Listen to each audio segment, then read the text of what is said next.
प्रथमम् अहं श्लोकवाचनं करोमि। न चोरहार्यं न च राजहार्यं न भ्रातृभाज्यं न च भारकारी व्यकृते वर्धते विनित्यं विद्याधनं सर्वधन प्रधानम। अर्थात इसका अन्वय कर सकते हैं, इसको श्लोक को क्रम से जमाना है उसको अन्वय कहते हैं। जैसे कि यहाँ दिया है, आपको दिखाई दे रहा है, विद्याधनम सर्वधन प्रधानम न चोरहार्यम न च राजहार्यम न भ्रातृभाज्यम न च भारकारी व्यय कृते नित्यम वर्धत एव। अब इसका अर्थ कैसे हो सकता है, देखिए कि विद्या धन जो है वो सर्वधन प्रधानम, सभी धनों में प्रधान है। तो लास्ट वाली लाइन का पहले अर्थ कर सकते हैं कि विद्या धन जो है वो सभी धनों में प्रधान है, मुख्य है। फिर इसकी विशेषता बताइए, पहली लाइन जो है श्लोक की, उसमें, दूसरी में और तीसरी में। तो फिर इसका विशेषताओं को कैसे बताएंगे कि ना चोर हार्यम, ना इसको चोर चुरा सकता है या ये चोरी करने योग्य नहीं है। न च राजहार्यम, च यानी और, न यानी नहीं, राजहार्यम, राजा इसको छीन भी नहीं सकता, है ना, राजा आपसे नहीं ले सकता इसको जबरदस्ती। और न भ्रातृभाज्यम, और ना ही इसको भ्रातृ यानी भाइयों में, भाज्यम यानी बांट सकते हैं, भाइयों के द्वारा ये बांटे जाने वाला धन भी नहीं है। और न च भारकारी, च यानी और, ना ही भारकारी है यानी भार बढ़ाने वाली है, या इसमें कोई ज्यादा वेट नहीं है कि इसको धारण करने में बहुत समस्या आती हो, है ना, बहुत ही हल्का है, कोई वेट नहीं है इसका। और जितना बुद्धिमान होंगे उतना आपको हल्का फील होगा। फिर है व्यय कृत्य, व्यय कृत्य मतलब व्यय यानी खर्च करने पर, वर्धत यानी बढ़ती है, एव यानी ही, नित्यम यानी प्रतिदिन। तो इन दोनों का अर्थ आगे पीछे करना पड़ेगा कि खर्च करने पर बढ़ती है प्रतिदिन ही, या वर्धत का अर्थ भी आप अंत में करो क्योंकि वर्धत क्रिया है तो अंत में जाएगी कि नित्य ही बढ़ता है। अगर आप इस विद्या का जो धन है इसको आप खर्च करोगे तो रोज ये बढ़ेगा, मतलब बढ़ने से मतलब है कि आप लोगों को पढ़ाओगे तो और आपको कंठस्थ होगा कोई भी टॉपिक। ठीक है। और विद्या धनम सर्वधन प्रधानम, विद्या का जो धन है वो सभी धनों में प्रधान है। इस प्रकार ये पहला श्लोक का अर्थ हो जाता है। और यहाँ देखो आपको बता रखा है कि विद्या ज्ञान कैसा है, तो अलग अलग इंडिकेटर देके दिखा रखा है कि न भ्रातृभाज्यम न भारकारी न चोरहार्यम न राजहार्यम और व्यय कृते वर्धते नित्यम विद्याधनम सर्वधन प्रधानम। ये इसकी विशेषताएं हैं। ठीक है।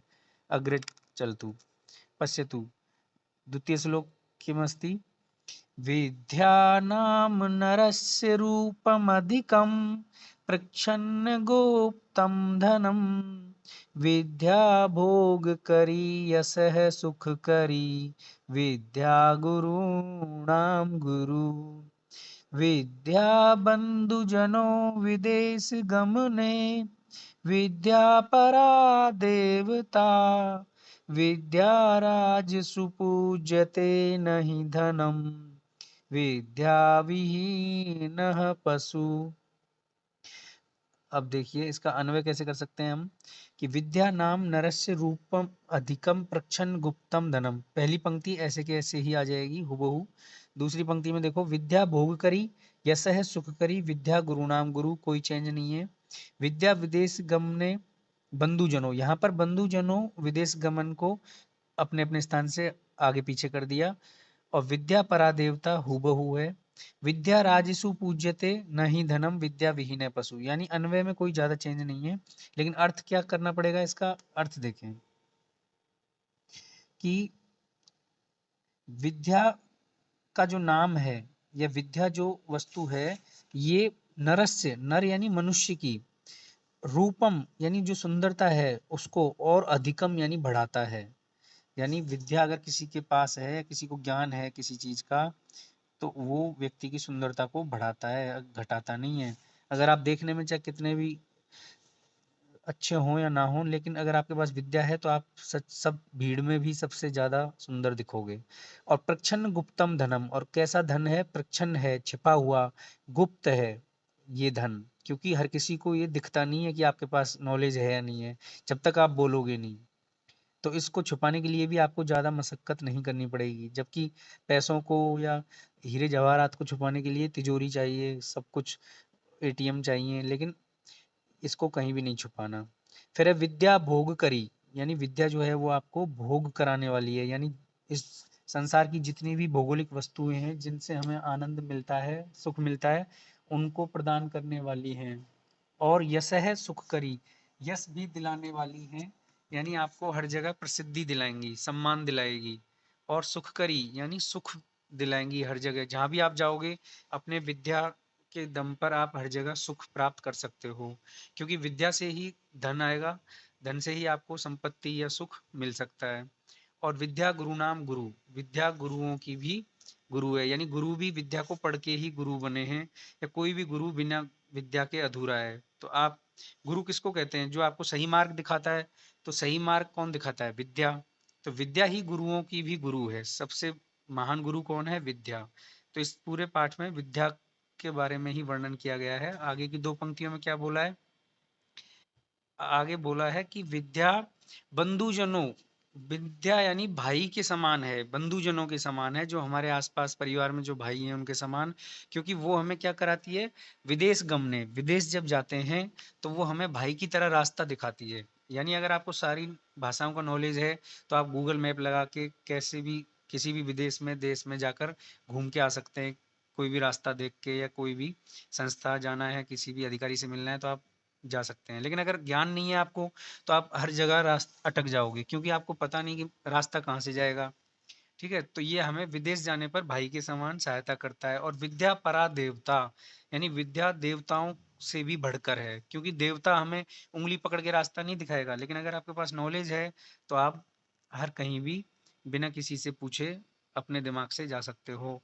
आगे वाली पंक्ति में देखो क्या बताया, विद्या राजसु पूज्यते नहीं धनम, यानी विद्या को राजाओं के द्वारा भी पूजा जाता है, ना ही धनम, जबकि धन को नहीं पूजा जाता। राजाओं के पास किसी भी प्रकार की कोई कमी नहीं है, हर जगह धन ही धन है उनके पास, है ना, सब तरह का।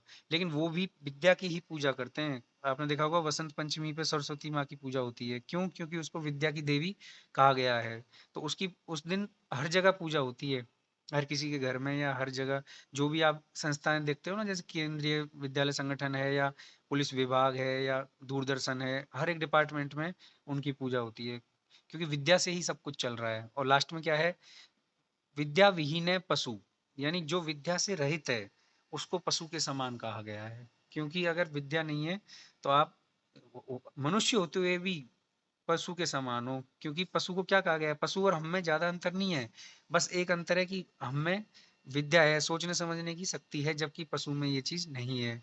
तो इसलिए विद्या ग्रहण करने में ही हमें सब प्रयत्न करना चाहिए, बाकी सभी अभ्यास को या गलत चीजों को छोड़ देना चाहिए।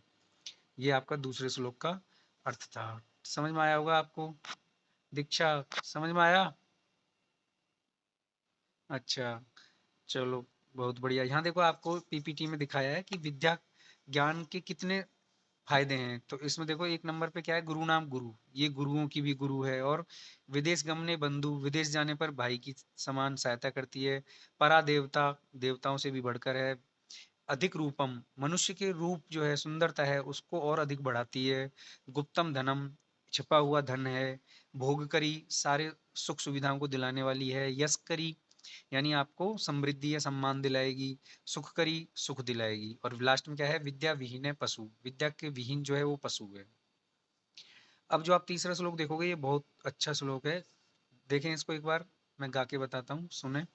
केयूरान विभूषन्ति पुरुषं हारा न चन्द्रोज्ज्वला न स्नानं न विलेपनं न कुसुमं नालङ्कृता मूर्धजा वाण्येकासमलङ्करोति पुरुषं या संस्कृता धार्यते क्षीयन्ते अखिलभूषणानि सततं वाग्भूषणं भूषणम्। अब इसका अर्थ क्या होगा? देखिए, केयूरा, केयूरा किसको बोलते हैं? जो हम हाथ में बाजूबंद पहनते हैं, यानी पहले के समय में आपने रामायण देखी होगी, राम लक्ष्मण वगैरह बाजू में एक मोतियों की माला टाइप में पहनते हैं ना।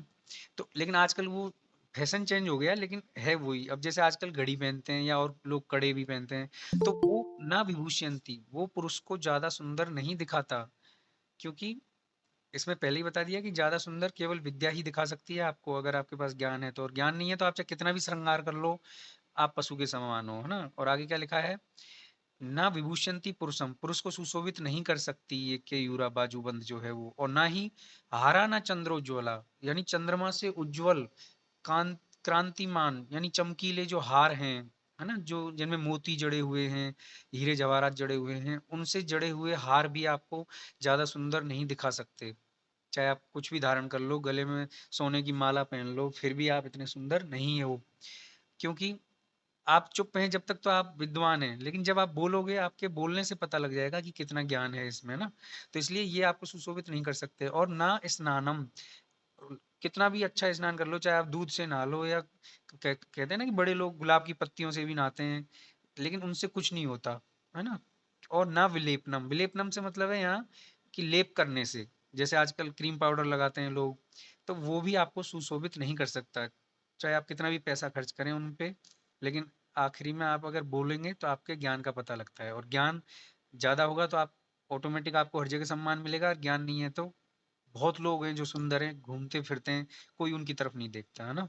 फिर है ना कुसुमम, ना ही आपको फूल सुशोभित करते हैं। फूल से मतलब है कि जैसे गजरा पहनने से, या फिर कुछ लोग कोट में फूल लगाते हैं, है ना, उससे भी आप ज्यादा सुंदर नहीं दिख सकते। ना अलंकृता मूर्धजा, और ना ही अलंकृत करता है या ना ही आपको सुंदर बना सकता है कौन, मूर्धजा। मूर्धजा बोलते हैं चोटी को, यानी आप बालों को कोई भी स्टाइल की चोटी बना लो या कर्व करवा लो उनमें या कलर करवा लो, फिर भी आप एक सामान्य पुरुष हो और लोगों की श्रेणी में, अगर जब तक आप बोलते नहीं हो, ठीक है। आगे क्या लिखा है, कौन ऐसी, अब यहाँ तक तो ये बताया है कि किन किन चीजों से आप सुंदर नहीं दिखते, और आगे बताया कि किस चीज से सुंदर दिखते हो। देखो क्या है वो चीज, वाणी एका, यानी एक वाणी मात्र ऐसी वस्तु है जो सम अलंकरोती, जो अच्छी प्रकार से आपको सुशोभित करती है या सुंदर दिखाती है, पुरुषम यानी पुरुष को, या संस्कृता धार्यते। और वो वाणी कैसी होनी चाहिए, सुसंस्कृत, यानी संस्कारों को धारण करने वाली, या कहने का मतलब है आप ऐसे बोलें कि ऐसा लगे हाँ कितने अच्छे संस्कार हैं इसमें, है ना। किसी से तमीज से बोलोगे तो ऑटोमेटिक पता लगता है कि इनका खानदान कितना अच्छा है, या परिवार में कितनी अच्छी परवरिश हुई है, कितना अच्छा बोलता है। और आप जाते ही किसी को बोलते हो ए तू कहाँ जा रहा है, तो आपका पता लग जाता है कि आपने क्या सीखा है अब तक, ठीक है।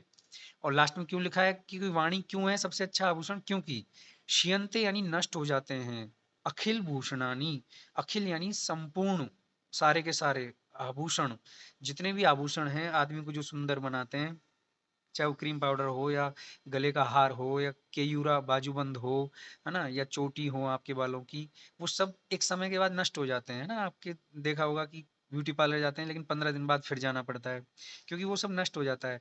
लेकिन वाणी का आभूषण जो है वो क्या लिखा है आगे, सततम, यानी लगातार निरंतर, वाग भूषणम, ये जो वाणी रूपी आभूषण है ये भूषणम यानी आभूषण बना रहता है, कभी भी नष्ट नहीं होता। और जितना आप ज्यादा अच्छे प्रयास करोगे, अभ्यास करोगे, तो आपकी वाणी में और निखार आता है, और अच्छा आपकी बोलने की तरीके बदलते हैं, और प्रभावित करते हो आप लोगों को, क्योंकि वाणी से ही प्रभावित कर सकते हैं। ये आपका तीसरा श्लोक है। मैं इसकी पीपीटी और ये भेज दूंगा, तो वहां से भी आप इसको अच्छे से समझ सकते हो, ठीक है। अभी